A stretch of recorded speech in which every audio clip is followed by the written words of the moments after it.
Hey guys and girls, it's Nathan Birch here from B.Invested.com.au group of companies, and just want to do a little bit of a reply out there because I kept getting cut off on ABC's hack war on young people. So I want to set the score on a few things and maybe get a few things out of there that other people that weren't so well off wanted to whinge about and complain that life was so tough and all that sort of stuff, but when someone's actually done something that was in their position to start off with, no one actually asked for advice. So I am humbled by the fact that a lot of people have written in and asked me for my feedback on what I would have said, given the opportunity to be on the TV rather than being grilled on stuff. So let me just get a few things straight. A lot of people were twittering in on the hack war on young people segment about my thongs. I have 2 silver thongs on my wall. They are pretty cool. I wear thongs every day. It's my choice because I have been able to put myself in a position where I can live life on my terms and I don't really give a shit.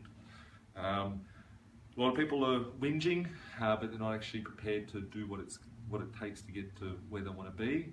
It's always good to whinge about things. If we go back and look at the Facebook movie, at those Winklevoss twins, the fact is that those guys claim that they created Facebook, but they did nothing towards moving forward in their life, and they're now a nobody.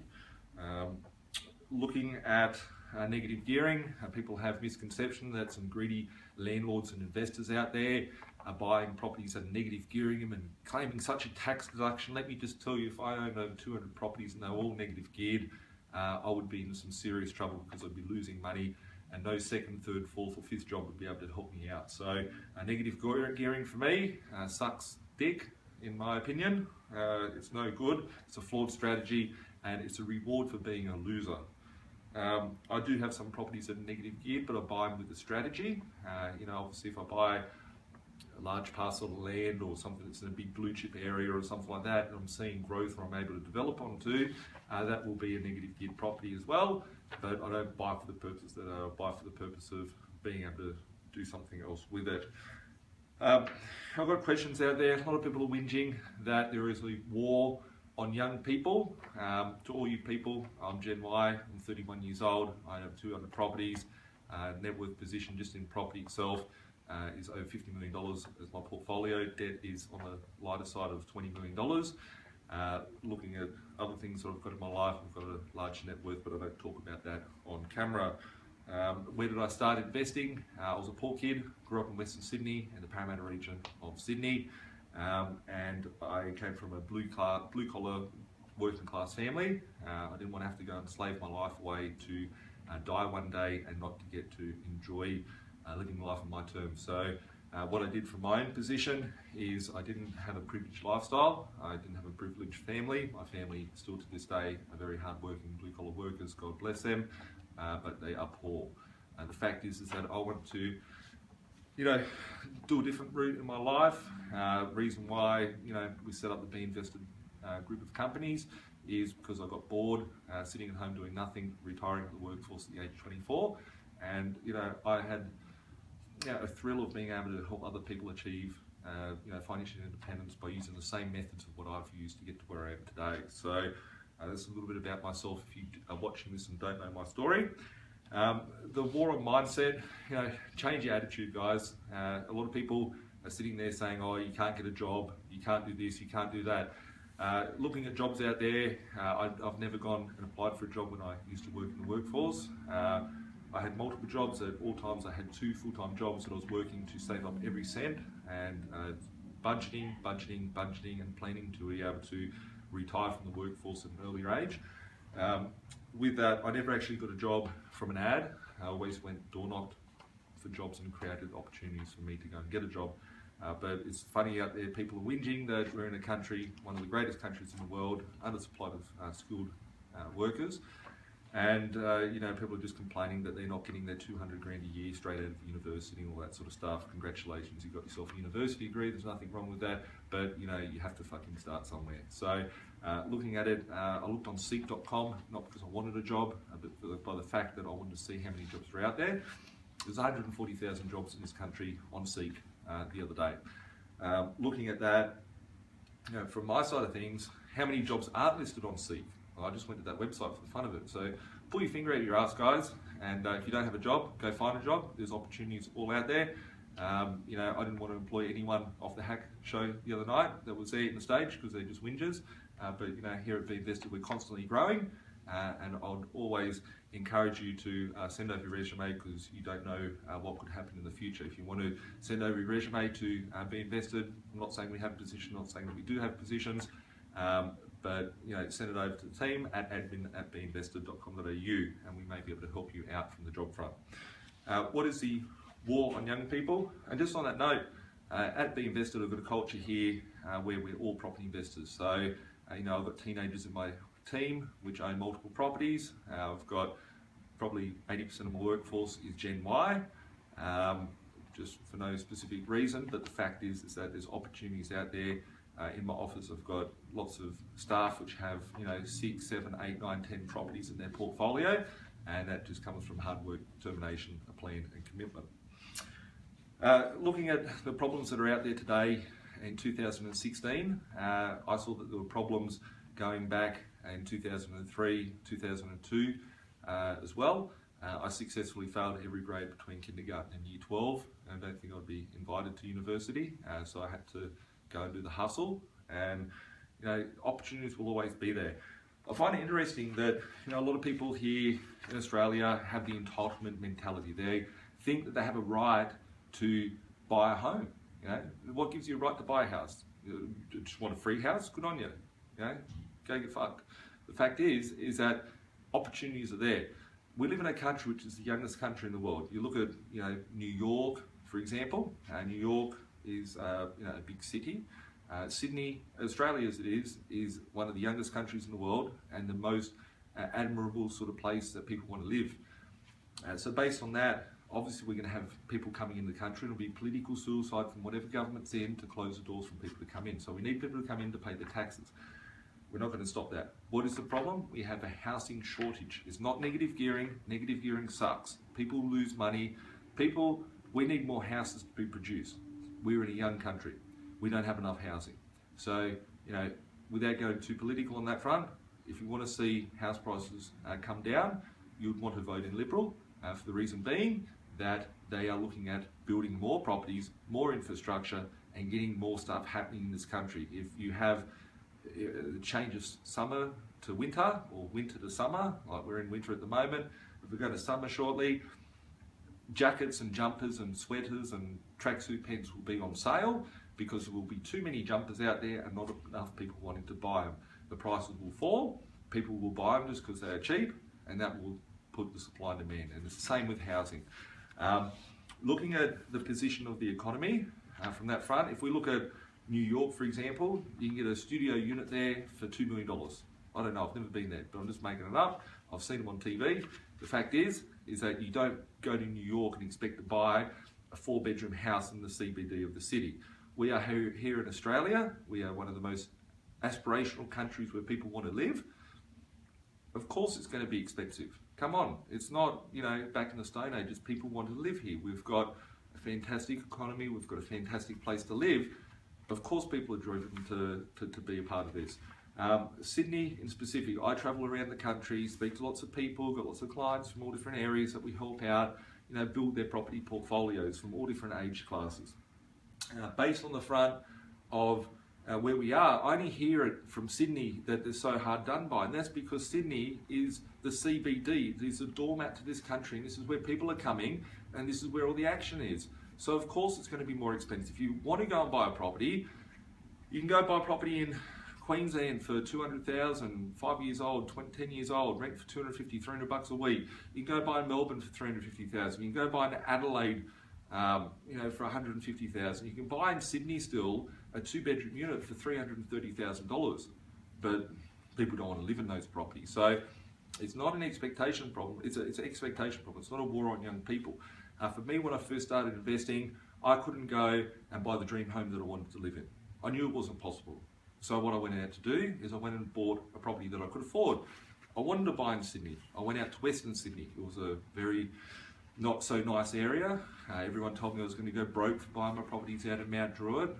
People told me that you'll never make money out there. And if I look at the stats, these properties have probably risen the greatest because they were affordable housing for people.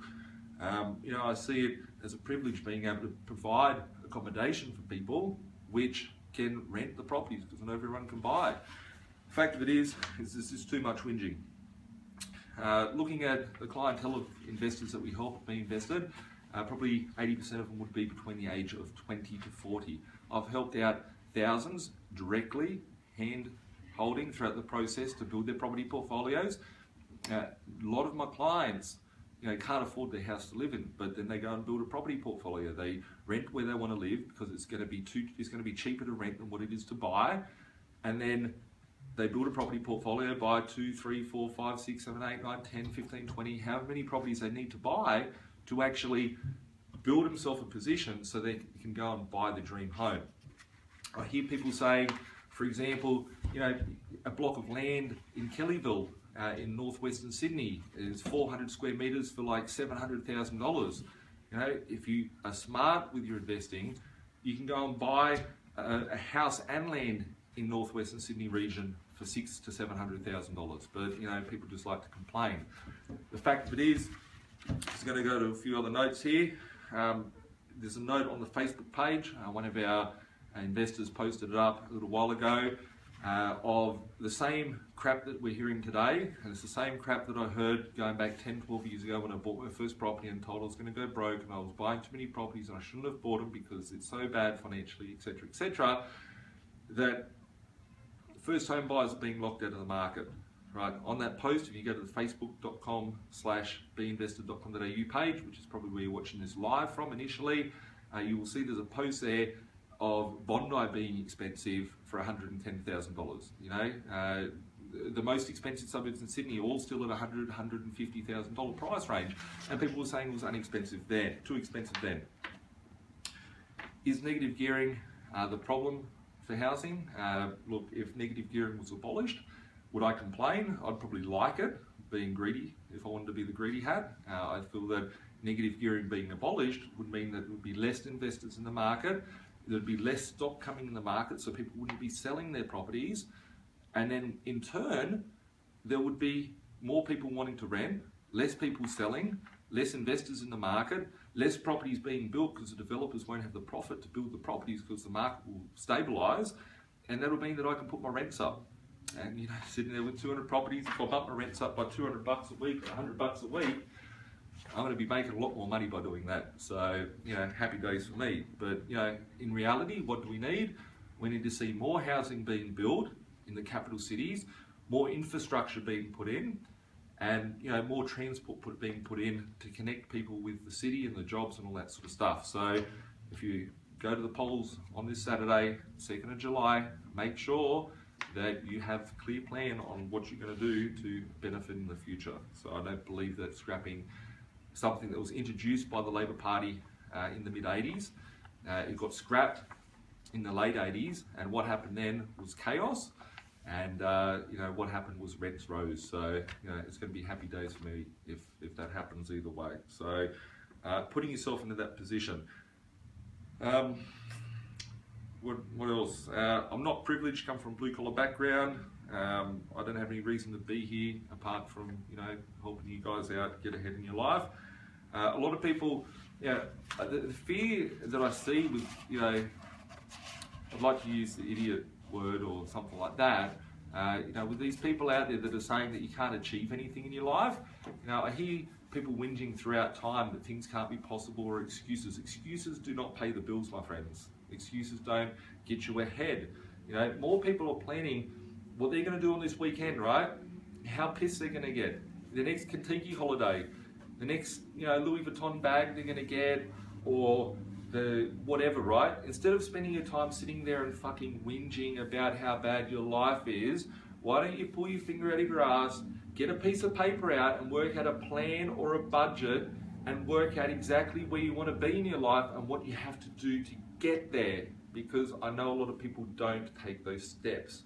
So just from my side, if you guys need help from that front, I'm always happy to help. So keep, you know, sending in messages, sending in stuff that you want me to talk about. But I think probably, you know, the most important part is that I'll go back a step. My parents, blue collar family, my dad used to work 2 jobs to make sure that there was food on the table for the kids, all that sort of stuff. They had 4 children. My mum grew up in Lane Cove, you know, very affluent suburb of Sydney. Looking at it from that perspective, my parents, they knew that they couldn't afford to buy there. So going back about 45 years ago, 50 years ago, they bought in Parramatta. It was a 2-hour travel between there to there. Right now it's only 20 minutes with the freeways. But the fact is that they could buy what they could afford. So people sit there and go, oh, well, you've got a property over here, you're a greedy old person, whatever the case may be. The fact of it is that people have to compromise. Did your parents move into their dream home to start off with? Are your parents in their dream home today? Have they moved a few times over their lifetime? Did they have to sacrifice? What are the scenarios? You know, interest rates were 18% going back in the 80s. Wages, a good wage was 15, 20 grand back in the 80s. Like nowadays it's like 100 grand, whatever the case may be. Things are all into relativeness of what it could be. If you can't afford to be in Sydney, there are other options. You want to go and buy a principal place of residence, you can move to Queensland, you can move to another state, you can move out, but I think the most important thing is to have a plan. I had 150 properties in my property portfolio because before I could even afford my first principal place of residence. I rented, I rent-vested. I lived where I could afford to live, and I bought where I could afford to buy until I was able to use those properties to get me to where I wanted to be. A lot of people sit there as a scenario, for example, if you had $500,000 hypothetically here to spend, you can go buy yourself a Lamborghini. Lamborghini being your dream home because it is a luxury item if you want to look at that. I look at my principal place as a luxury item as well. The fact is with that same $500,000, you can go buy yourself 20 Ford Falcons and send them out there to be taxis, which are going to earn you money. Those 20 Ford Falcon taxis can then pay you money to buy your Lamborghini. So you can have the whole board, it's just how you actually plan it. So if you need help with planning, you can email us at admin@binvested.com.au to actually get a copy of a budget, get the budget sorted, understand what your expenses are today, where you can cut some expenses, maybe go get yourself a second job, maybe cut back on some of the spending. I used to eat for $1 a day. You might laugh. I used to pool my money together with my colleagues when I worked in a job, and I would go across the road to Woolworths and find half-stale bread, smash up can of baked beans, whatever the case may be, meat, cheap bottles of soft drink, whatever the case may be, in order to keep those expenses down on my eating, so then I could pump my money into investing, into property, into things that are going to do well for me. I think it all comes down to a mindset, having goals, having a vision, and having a plan. If you need help with a plan, you can check out the B.Invested website, B.Invested.com.au. I've got a book there, which is /Exit the Matrix, because at the end of the day, we all live in the matrix. It's a matter of how you can actually get ahead from that perspective. I know what I wanted when I first started. I know I didn't have a silver spoon. I know I had to work hard for it. I know I had to push myself to another level. In the end, it's all about your mindset. If plan A didn't work, look for plan B. If plan B doesn't work, look for plan C. Just remember, guys, excuses do not pay the bills. Don't give up because anyone's told you as well, you know, you can't do it or you shouldn't be doing it. We live in the land of opportunity, my friends. Take advantage of that and catch up soon. Have an awesome day.